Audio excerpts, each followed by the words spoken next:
This is the Zone 1 podcast for a premium travel experience. The Zone 1 podcast brings you incredible travel opportunities and excursions through networktravel.ca. The Zone 1 podcast features the legendary Rae Greening, Rick MacSwain from Network Travel, and I'm your host, Terry Evans. From parts unknown, it's Rae Greening, Rick MacSwain. I'm Terry Evans. The Zone 1 podcast from 2 different days and 3 different time zones. Have I got that right? Yes. You're right. Okay, it's Tuesday where I am. Where are you guys at? As we record this, it's Monday early in the afternoon, but early in the evening where you are, Rick? Yeah, it's early in the evening. What time is it? It's 5 p.m. in Charlottetown. And it's 10 a.m. Tuesday in Wellington, New Zealand. And I'm at 2:00 in the afternoon on a Monday afternoon. So there we are. I think we've got. Remember the old Saturday Night Live when they had Weekend Update and they had all of the clocks, or you'd see newsrooms like the Mary Tyler Moore Show or whatever, and they'd have times for Tokyo, London, New York, Los Angeles, all of the different time zones. So we've pretty much got it covered today because Rae, you are in New Zealand still. This is the carry-on from your South Pacific tour. And Rick, you're back in PEI after your South Pacific tour. And I'm still stuck here dealing with the freezing rain. And I think this should frighten you. This Airbnb we're in, I'm not sure what that is behind me. Alien. You got some guy in diapers there. What the heck? I don't know. I don't know what you and old what's his name are into, but it's not my business. It's interesting to see the 3 corners of the triangle of the planet that we're all in here today, because Rick, Network Travel, based out of the Edmonton area. Rae on a trip with Network Travel to the South Pacific and then to New Zealand. And PEI is one of those places that Network Travel can handle as well, right, Rick? Yeah, absolutely. And it's funny because I did a little video clip and I uploaded it there for you, Terry. Hey guys, it's Rick at Network Travel. I'm in Prince Edward Island. I'm in Charlottetown. Look at this. We got a bit of a storm last night. It's December the 15th. Rae's in New Zealand. It's not fair. It's not fair. After the Cook Islands and the South Pacific and Tahiti, she went off to New Zealand where it's sunny and summer. And I came down here and it is freezing cold. So check this out. Terry's up in Edmonton and I think it was minus 30. Anyways, we'll talk to you in a bit. I was down in the waterfront here in Charlottetown. We got a bit of a snowstorm last night and it's still storming out. So we got some snow, but here the wind is always blowing. So it's like a blizzard, right? All the wet restaurants are closed. It's a snow day. So the schools are closed here. It's definitely not like Charlottetown in the summer, I'll tell you that. I'm in Charlottetown, PEI, and it doesn't look like we're going to have lobster today at this lobster restaurant on the wharf, but well, it is December 15th, so maybe we'll come back in a few months. You know, it's so windy here in Wellington. Actually, we were walking along the wharf yesterday, and there's this piece of art, and it's a guy leaning over the water like that. So, well, that's a funny piece of art. Until you've been in the wind, then you understand what that piece of art is about. Because I felt you could have stood on the dock and you wouldn't have fallen into the water. It's known as Windy Wellington for a reason. Well, I hate to keep flogging a dead horse, but what are the weather conditions with the guy in the diaper on the painting behind you? Well, it's a warm day, at least, by the looks of it.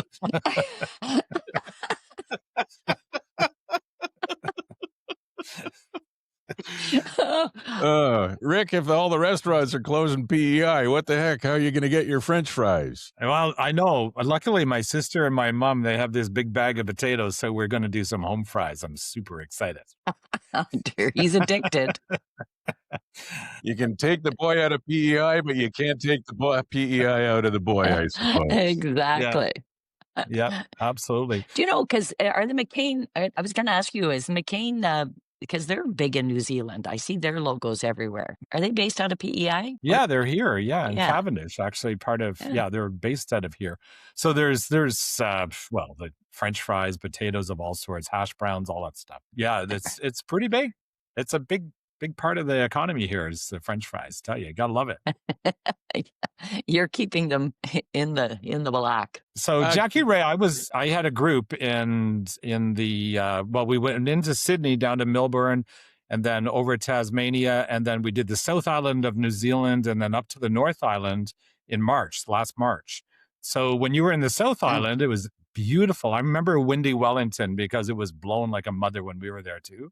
And but did you go into the Milford Sound? Yes, we actually we started on the South Island in Queenstown, and we actually Okay. took a plane. It was, I think, an 8-seater plane, and we flew into Milford, and then hopped on a cruise ship, went around the Sound, and then hopped on the plane and went home because I didn't. The 8-hour bus ride didn't crank our tractor, so that's when we decided to do the plane, which was spectacular.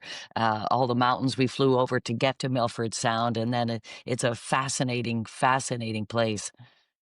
It's like another world over there. 8-hour It's bus beautiful. ride. I didn't even think there would be such a thing on the island of New Zealand. That's Yeah. unbelievable. Yeah. There's windy roads. When you say take a scenic route, they mean it's a scenic route. There's switchbacks. Yeah. That's one thing. If you get car sick, don't come to New Zealand. My goodness.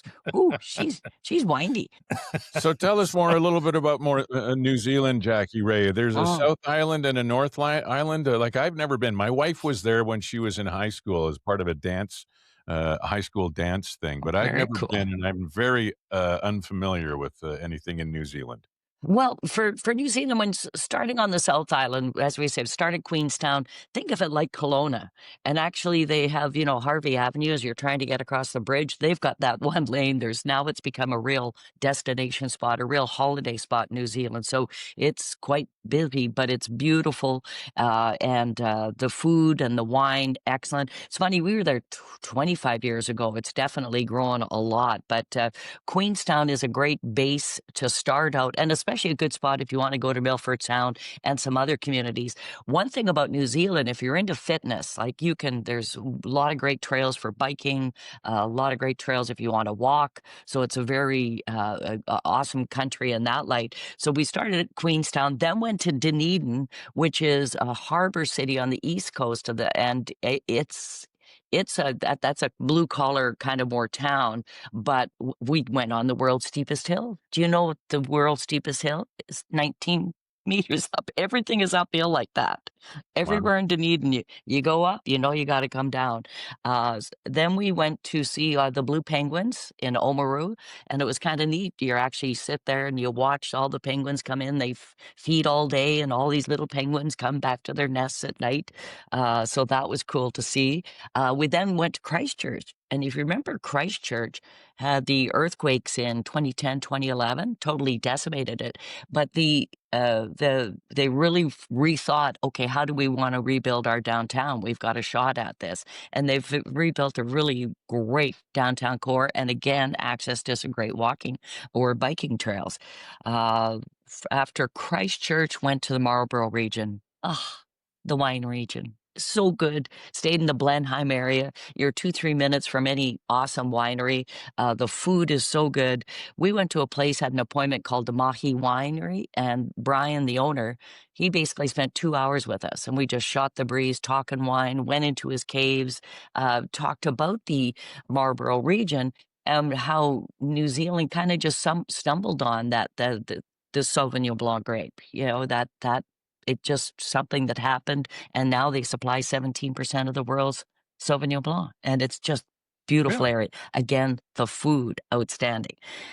Then we hopped on the ferry to come on over to the North Island, to Wellington. So that's so we've now finished everything on the South Island, and now we're about to attack the North Island here. The Zone 1 podcast is brought to you by networktravel.ca.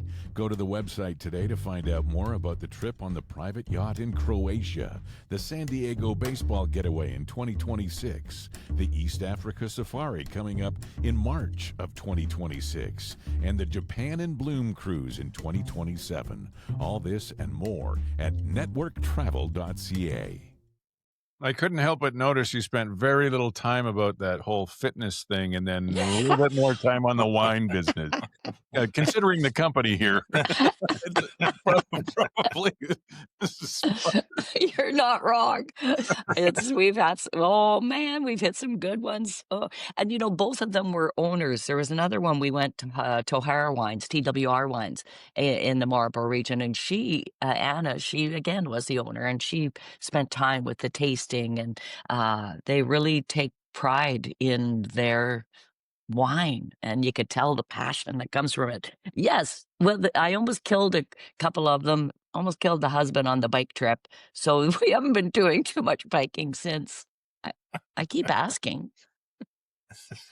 So with the wine tours, I know there's a lot of New Zealand wine out there, and I know we're dead in the middle of summer in the southern hemisphere right now. So, how having never been to New Zealand, how temperate is it? Like, I mean, you hear about the wines of Spain and France and the Okanagan and that sort of thing, but that's a very specific weather type. What is it like? Is it rainy in New Zealand? Is it sunny and hot like Australia? Australia is a big wine region. Like, what? How do the grapes grow? Yeah, it's definitely not as like on the west side of New Zealand. They get way more rain than on the other side of the mountain range where a lot of the wineries are. So they don't get the rainfall, and very temperate temperatures where, you're 24, 25 in the day, and then you're maybe down to 14 at night.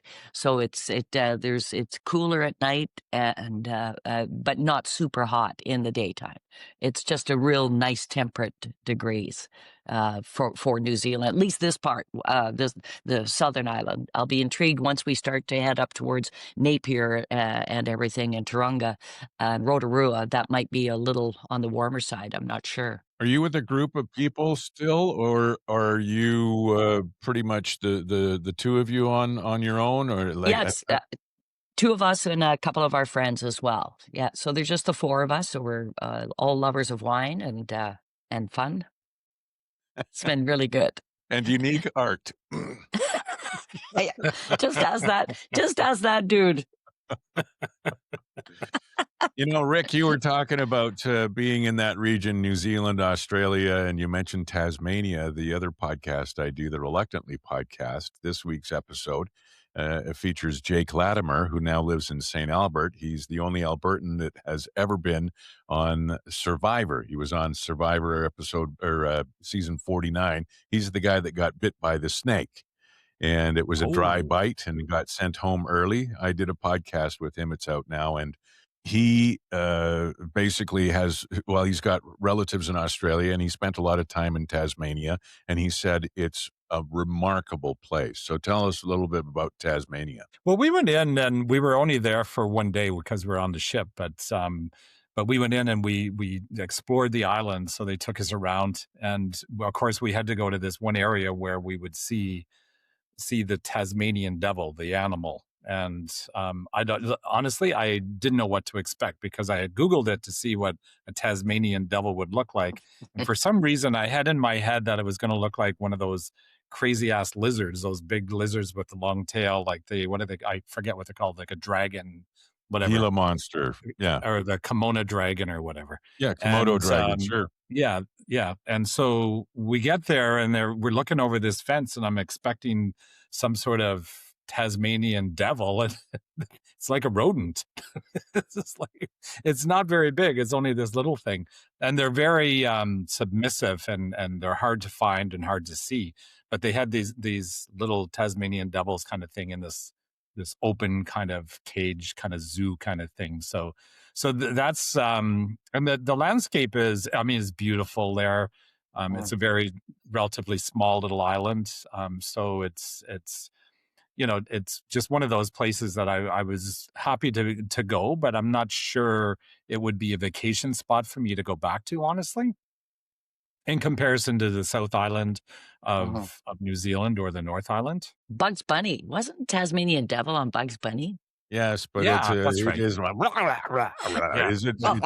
it's not the same thing that you're gonna run into with the little rodent type deals on the And actual island. that's maybe what I was expecting some sort of devilish looking thing, and this thing is just like it looks like a little weasel. It's not that big a deal. So, We Don't haven't seen believe a kiwi yet either. You know, it. the little birds? We haven't seen a oh, they're kiwi hard yet. to find. Yeah, they're hard to find Oh, too.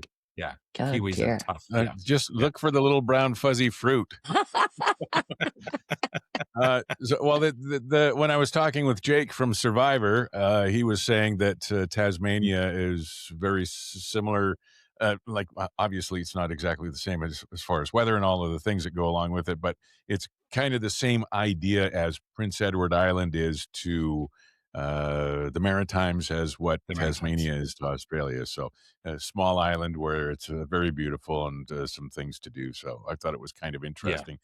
Yeah, so he compared it to PEI, which is weird because you're in Really? PEI right Okay. now. Yeah, I guess, yeah, you're right. I mean, it was really quiet. There's not a whole lot to do there, honestly, that we ran into. I mean, everyone's pretty laid back, island time kind of vibe kind of there. So, I mean, some shops and lots of farming and that type of thing there. So it wasn't like some of the places that we went to in New Zealand or even Australia for that matter. So it was pretty quiet little spot, but beautiful. Today's show is brought to you by The Terry Evans Show with Pete Potipko on Edmonton's classic rock, K97. You can listen in the Edmonton area at 97.3 on your FM dial and online anywhere in Canada at k97.ca. Okay, well, having the two of you on the podcast here today, we're talking, of course, about travel. Now, let's find out a little bit more about the islands that you're on. Rick, is it true that the toilets flush backward? Oh, no, sorry, that one's for JR. Okay, so this is funny. So this is funny because Jackie Ray, do you remember when we were in Kenya because we were on the equator and we did the demonstration with the equator, one side of the other, where it goes Yep, you bet. clockwise and then anti-clockwise? So yeah, so you'd be anti-clockwise in the Southern Hemisphere, I think. Let me go check. I'll be right back. No. Go have a pee.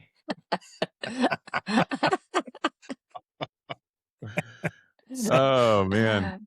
And it being winter in Canada, but summer in the Southern Hemisphere, the people enjoying summer activities and whatnot is it apple season, cherry blossoms? What's happening down in New Zealand right now? Is it completely backward from what happens in Canada? What we experience in the northern? Yeah, the grapes were just starting to come on the vineyards for sure. It was weird too. We went the other day. Went to Christmas in the quarters, so they had Santa. Santa arrived, and they had the kids. They had instead of snow, it was a bubble machine with soapy water. So that was their snow. They had some fake skating happening and Christmas carols. It's all very weird when it's 24 degrees out. So we saw the Christmas in the quarters. Yeah, and the cherries were starting to come in, cherries season, but a lot like the Okanagan, some of a lot of the fruit trees are being replaced by vineyards because the wine industry here is so huge. But yeah, definitely very lush, almost rainforesty feeling in a lot of the part of the islands. But then you have the farmland where there's sheep, or sheep. Oh, and sheep. Lots of sheep. So, is it just lots of them or 4 different kinds? There's lots of them. Only seen one black sheep so far, too, in all of them. But yeah, lot of sheep. A lot of sheep. Well, keep your eye on Cliff. Yeah. Yeah. Interesting that the cattle industry is pretty huge here, too. Has what's his name been able to get a steak? Oh, yes, absolutely. The food here is real Asian influence. Interesting. The food here is really, really good, but you got to be really careful. We had ordered some Asian food, and we'd put mild on. Well, it was like a 9 out of 10. I almost killed everybody, but their spice level tolerance is way bigger than us Canadians' spice level tolerance for sure. Well, I guess that's a good way to find out which way the toilet goes too. Yes, exactly. So, Rick, you're in Prince Edward Island. Well, there's not much going on in Charlottetown. It is, this is down at Peaks Key. This is where we come in the summer. It's December 15th. We just are experiencing a bit of a snowstorm. We're in between snow squalls right now, and there ain't much going on down here. I'll tell you, in the summer, it is absolutely crazy busy down here. Lots happening. I'm guessing there's considerably less. You were talking about the weather and the storm happening out there. What kind of winter activities happen in Prince Edward Island compared to what we were doing when we were there last time? I think we were there in June, were we not? Yeah, it was June about 2 years ago, I think now, right? So we're bringing a group back here. We're doing a Maritimes tour next summer in August. So this is polar opposite to what you would see in the summer typically here. So lots of Christmas markets here, lots of things happening. Everyone decorates right up full notch for Christmas. So it's like the old fashioned Christmas vibe here. So people put all kinds of really neat decorations outside on their homes. So it's not uncommon to see like a life-size Grinch sitting on a windowsill, or like a Santa, hanging out a window or something like that. It's all very creative and fun. Lots of, like I said, Christmas markets, lots of, places, cafes are open down by the waterfront, and you can go and enjoy Christmas drinks and food and that type of thing. So obviously in the summer, there's so much to do around, music and that type of thing outside, like when we were here, Terry. And then, of course, out to Cavendish and Stanley Bridge and all kinds of oyster chucking and Anna Green Gables. Anna Green Gables, like all of those things. So, yeah, so it's interesting here in New Zealand. They don't do, there's very rare the decorations. Like there's lots of Christmas trees everywhere, but homes aren't not lit up or anything. The odd one here and there. But I guess it's summertime here, so your sun's not setting till after 9 and stuff like that. So maybe that's why. I'm not sure. It's funny you talk about having the Christmas stuff happening down in the summertime in New Zealand. It was, having been in Arizona a week and a half ago, it was the weirdest thing, having Bing Crosby sing "Let It Snow, Let It Snow, Let It Snow" in the Uber drive on the way from the airport to Scottsdale, or driving through the Sonoran Desert. Very peculiar. You know what? One thing, if you just coming back from the U.S., the one thing here is, it's New Zealand 80 cents to our dollar. So, and there's no tipping and no taxes. So that's one thing. It's it's starting to hail. Excellent. Oh, jeez. But yes, with the no tipping is really good. The no taxes, like your dollar just goes, you're not, you don't do the shock of getting your visa going, oh my God, it's actually very affordable and different in that you don't have to tip because their service industry is really different. Like when you go into a restaurant mostly, or a bar, you go up and get your own drink, order your food, and then they'll bring it to you. So it's, and then when you go to pay, you always have to go up to the counter to pay at the end of it. So the service model is a little bit different, but with the no taxes and the no tipping and the 80 cents to the dollar, it's a good use of our Canadian buck.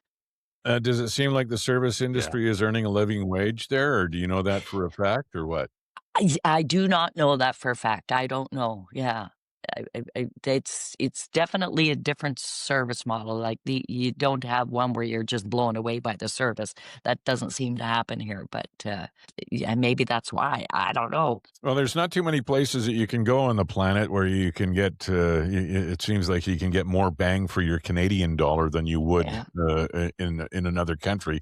I guess Thailand is one place that we've all been to, would be an example of that. And now knowing that about New Zealand, I wanted to ask you, Rick, you and Jackie Rae were both talking about markets. Rick, you in Prince Edward Island. Jackie Rae, you talking about the shopping experience in New Zealand.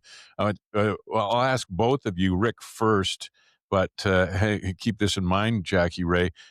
where you are now, are there regional or indigenous crafts that are specific to the region that you don't see or haven't seen anywhere else? You know how you go to Mexico and you can see the same sort of stuff in a market, whether you're in Cancun, Puerto Vallarta, or Mazatlan or whatever. But are we seeing different things in the shopping experience in Prince Edward Island there, Rick? You do, but it's I wouldn't say it's indigenous. There's a lot of local crafts, there's a lot of really crafty things here where you can get clamshells that have been painted and baked, and they're really beautiful. There's all kinds of really unique things that you find here, and I'm sure you find them throughout the Maritimes. But a lot of different types of interesting crafts. I can't remember. We went by one store, like in terms of being creative, and there was one hair salon called Roll Up and Die. And so there's lots of creativity. It's pretty funny. And not here, but over in Nova Scotia, there's a little chicken restaurant, and they're lined up every day of the week, but it's called Lick a Chick. Swear to God. Jackie Rae, what are they making out of clamshells in New Zealand? I hope not bathing suit tops. No, I don't. I haven't seen any clamshells. The Maori obviously are it's a huge indigenous influence here, obviously in New Zealand, and you'll see the Maori men like with the tattooed, even the face and the neck, or the women with the tattoo on the chin. So you see that's culturally very heavy in New Zealand. I think as far as the fruit here, like when you go to let's say a market, like when you get the oranges and the apples, the freshness of it is really good, and the bananas here. This time of year, the tomatoes we had yesterday at lunch, out of this world good. So I think the fresh fruit and vegetables is something I've really noticed. I love it. Jackie Rae, did you go to a sheep shearing demonstration? We will be, yes, as we move further up north. Yeah. Okay, good. And it might be me. My hair's getting long. I was going to say. You need another head massage in the South Pacific. You got to go to the roll up and die shop. No, definitely go to the sheep shearing demonstration. It's incredible because they have these dogs so trained, and they'll bring in a couple of sheep, and the sheep will line up, and the dogs will jump on the backs of the sheep. It's just incredible, and they'll start shearing sheep in front of you and doing a demonstration. And these dogs, man, they're just it's fascinating how they do that with their dogs. With our next podcast, I will give a sheep shearing demonstration. Not a problem. All right. Hopefully, you'll be wearing a sporty chapeau made out of wool too. Oh yes, just what I want. That'd be awesome. Yeah. And don't dress like that guy behind you. I got nothing. He is scary. Neither does he. This has been the Zone 1 podcast. For a premium travel experience, Rick MacSwain from networktravel.ca, Jackie Rae Greening. I'm Terry Evans. The Zone 1 podcast is part of the Reluctantly Podcast Network.